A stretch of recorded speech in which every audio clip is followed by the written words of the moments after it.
In June 1936, the most expensive building on Earth was filled with a silence so thick you could almost hear the conscience of the world breaking.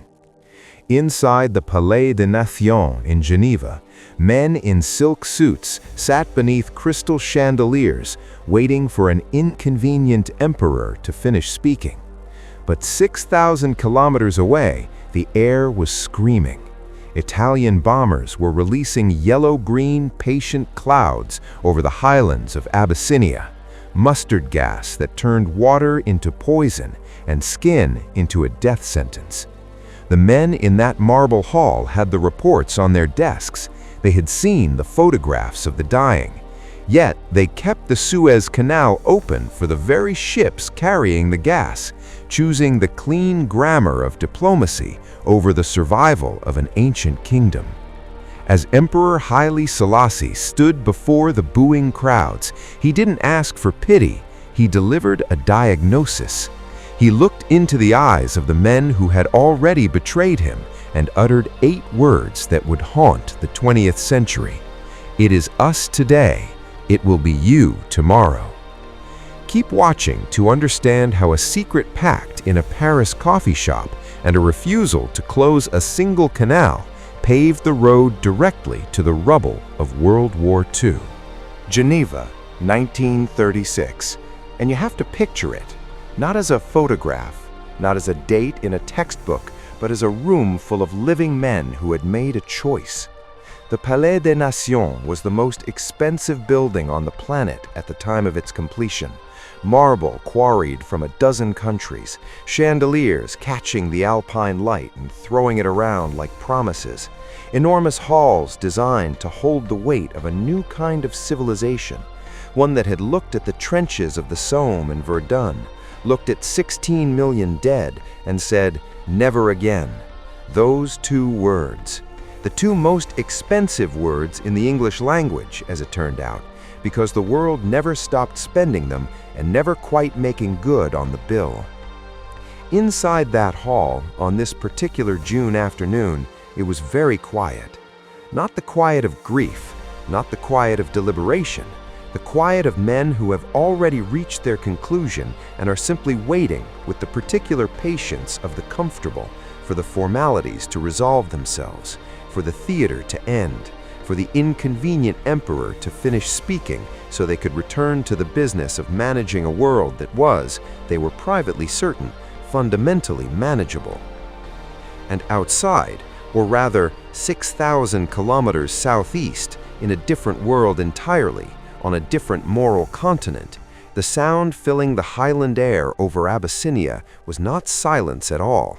It was the heavy, grinding, purposeful roar of Savoia-Ligeti bombers flying low over mountain trails and riverbeds, over field hospitals marked with the Red Cross, over men stopped at rivers to drink water because they were thirsty, because they were human, because that is what humans do. Those bombers were not dropping conventional ordnance, they were releasing clouds, yellow-green, drifting, patient clouds that settled on skin and worked their way through it, that found their way into lungs and eyes and throats, that did not kill quickly, because quick was never the point. The point was something else, something closer to demonstration. The man in the marble hall knew about the clouds. The reports were on their desks. The photographs had been taken, developed, passed through hands and across channels and into files that sat presumably in leather folders in the offices of people with long titles and short consciences. And they sat in their beautiful hall, in their inherited silence, and the cello note held and held and held. This story does not begin in Geneva. It begins 40 years earlier at a mountain pass in northern Ethiopia called Adwa, and it begins with a defeat. Except the defeat was Italy's, and that is precisely the point. March 1896, the scramble for Africa was at full, shameless, almost administrative velocity. European powers parceling out an entire continent with the casual efficiency of men dividing a meal they had not cooked and had not been invited to. Italy had established footholds in Eritrea and Somalia and was moving inland, as empires do, with the assumption that the process would be orderly. That assumption meant Emperor Menelik II of Ethiopia, who had other ideas, 100,000 soldiers, and a grasp of terrain that the Italian commanders advancing into those mountains did not fully appreciate until it was too late. What happened at Adwa was not a skirmish, it was a rout. 6,000 Italian soldiers killed or captured in a single engagement, the largest defeat of a European colonial army by African forces in the entire history of the colonial era. It was not a lucky morning, it was a decision executed with discipline and fury that sent a message legible in every language simultaneously. This country will not be collected, will not be filed and cataloged and administered. This country belongs to the people living in it, and they know what to do about armies that forget that. Adwa mattered in ways that extended enormously beyond the battlefield. For Black communities across the Americas, across a colonized Caribbean, across a continent being systematically stripped of its sovereignty and its dignity and its future, Ethiopia was proof. It was the counter-argument made in flesh and blood and mountain air. It stood alongside Liberia as the African nation that entered the 20th century intact, uncolonized, sovereign, and internationally recognized, and stubbornly, brilliantly alive. That meant something almost impossible to measure and absolutely impossible to overstate. And in Rome, Adwa meant something else. It meant a wound.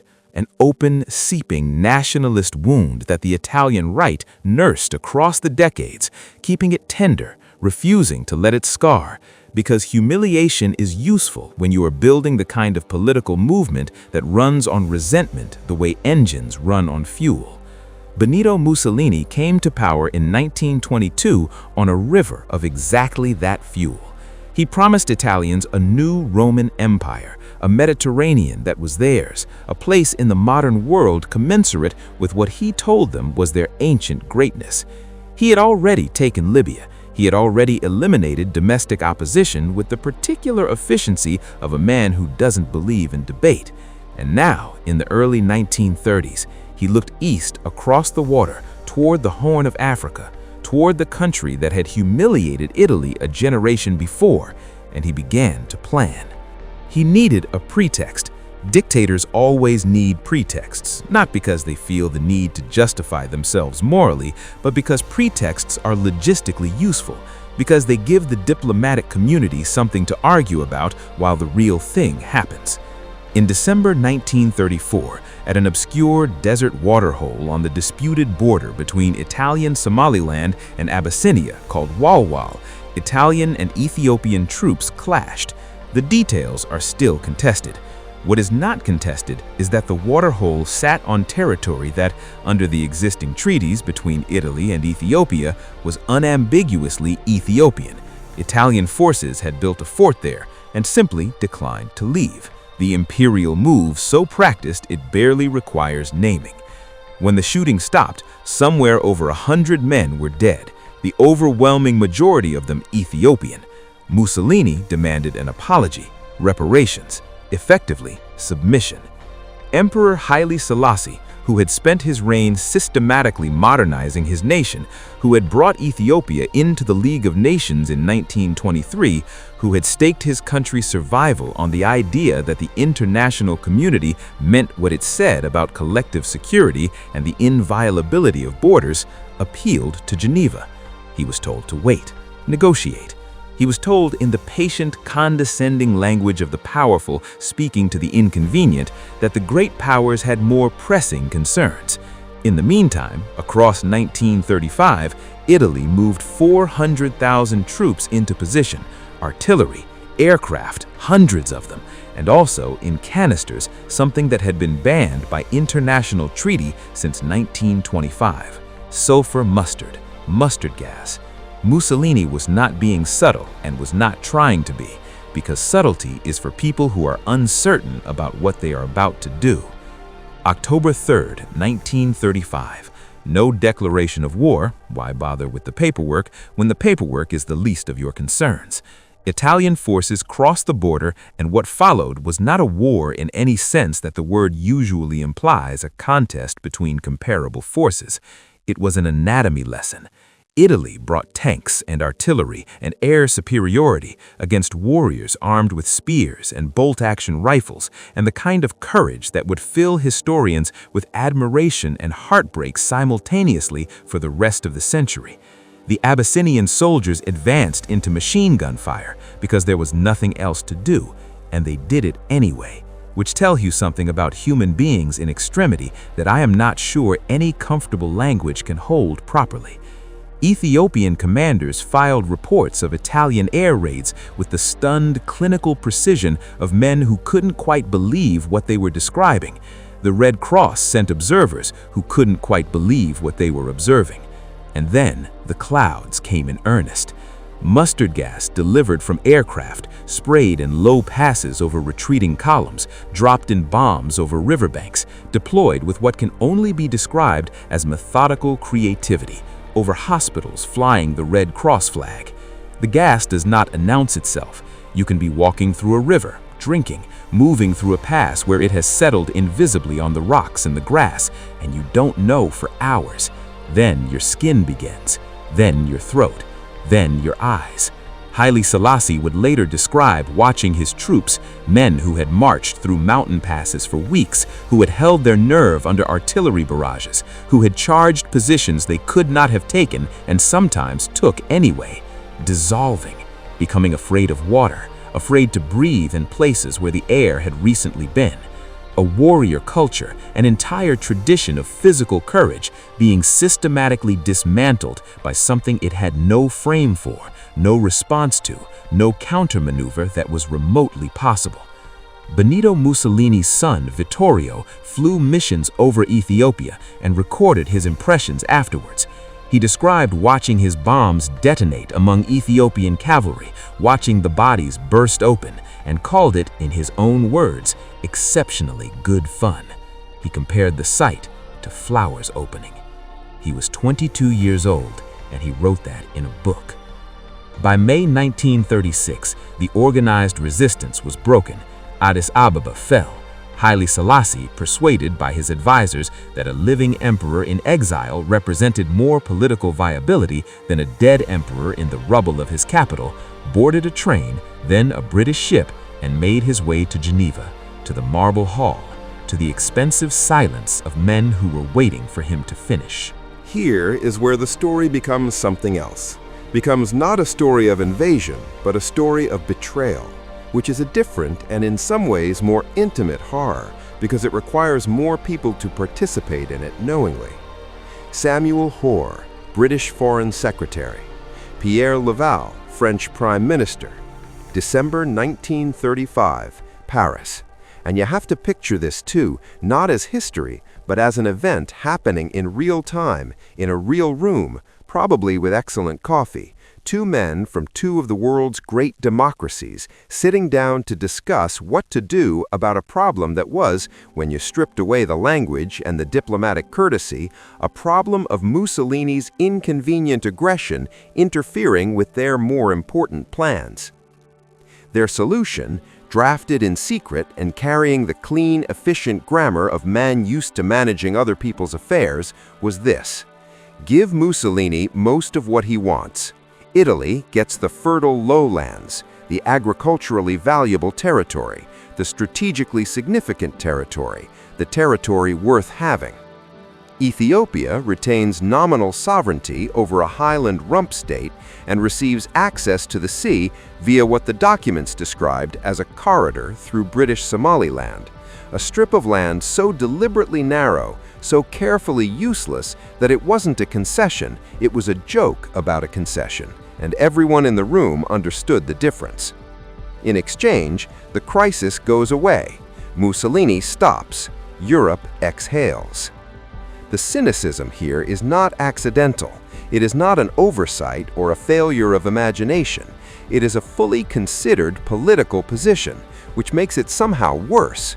The Hoare-Laval Pact was not stupidity, it was calculation. And the calculation had a variable it never bothered to assign a real value to, which was the sovereign existence of an African nation that had done nothing except exist inconveniently in the path of an Italian empire that the British and French had decided, for European strategic reasons, they could not afford to fully oppose. Then someone leaked it to the French press, Le Temps, December 9, 1935, and within hours it was everywhere, and the British public, which had voted 11 million strong in the peace ballot barely months earlier, which had been told by its government that it stood for the League and collective security and the inviolability of borders, reacted with the kind of fury that democracies occasionally produce when they discovered that the language their leaders used publicly and the decisions they were making privately bore no meaningful relationship to each other. Hoare resigned within days. The resignation was real, the policy change was not. The oil sanctions that would have actually constrained Italian military operations never implemented. The Suez Canal, under British control, through which every Italian troopship, every ammunition carrier, every fuel tanker supporting the bomber campaign over Ethiopian civilians passed with complete, unimpeded regularity, never closed. The discussion about closing it happened. Military planners produced assessments. The conclusion was not that it was impossible. The conclusion was that it might irritate Mussolini, might push him toward Hitler, might cause a Mediterranean confrontation at a moment the British weren't certain they were ready for. And so the ships sailed through, north to south, south to north, carrying war through a waterway that peace controlled, past a civilization that had decided it could manage this. June 30th, 1936, and Haile Selassie walks to the podium. Italian journalists in the press gallery, credentialed by the League, seated in the hall of the institution supposedly devoted to his country's defense, booed him, tried to shout him down before he could begin. League officials had them removed. He waited. He was very still. He was, by the accounts of the journalists who were watching and not booing, the stillest person in the room, which under the circumstances required a quality of self-possession that goes beyond composure into something else, something closer to a decision about who you are going to be when history is looking directly at your face. He spoke in Amharic. He was precise. He named dates and locations. He submitted documentation. He described the gas, the hospitals, the rivers. He was not asking for sympathy, or not only that. He was making a record. He understood, with the particular clarity available to people who have already lost what there is to lose, that he was speaking not just to the assembly in front of him, but to the century unspooling behind him, and that the century needed this on the record, needed it said clearly and without embellishment, so that when people looked back, they could not say they hadn't been told. And then, near the end, he said it. It is us today. It will be you tomorrow. Not a metaphor, not a rhetorical device, a diagnosis delivered by a man who had watched the mechanism fail at close range and understood exactly how it would fail again and again in bigger theaters at higher costs, until the people who had made it fail were themselves inside the theater they had built with their evasions and their leaks and their ships sailing quietly through their canal. He was right about the timeline. March 1936, Hitler remilitarizes the Rhineland and watches how the League responds, running the numbers. And the numbers confirm what he suspected. July 1936, Spain, and Mussolini sends troops, and Germany sends aircraft, and the democracies declare non-intervention in a language whose grammar was established over the previous year in Ethiopia. March 1938, the Anschluss. September 1938, Munich, another pact, another city's name attached to another piece of someone else's future, traded away. September 1939, Poland, and then the bombers were over London, And then the marble halls were full of a different kind of urgency. And then the men who had sat in that assembly and waited for the Emperor of Ethiopia to finish speaking discovered, at enormous and irreversible cost, that the principle they had quietly made conditional was not actually a principle at all when you made it conditional. It was just a preference, and preferences don't hold lines. Haile Selassie returned to Ethiopia in 1941, carried back on the momentum of a war that had finally reached Europe's own geography. He reigned for 3 more decades. He became mythological in ways that exceeded his own complicated, imperfect humanity. He was a man who had done something genuinely rare, had stood in the center of a historic failure and described it with precision and without self-pity while it was still happening, while the people responsible for it were still in the room. The Palais des Nations still stands in Geneva. The United Nations office at Geneva operates there now, working on human rights, among other things. The marble is still very beautiful. And somewhere in the building, in the acoustic memory of those high ceilings and those cold corridors, if you believe that spaces hold what happens inside them, somewhere in there is the sound of a cello note, held long past the point of comfort, and a voice speaking in Amharic, and the distant drone of aircraft over mountains, and a silence so complete and so complicit that it shaped the century that followed as surely as any bullet, any treaty, any declaration of war. It is us today. It will be you tomorrow. He said it once. The world needed to hear it 100 million times before it began to listen, and by then, the listening was happening in the ruins.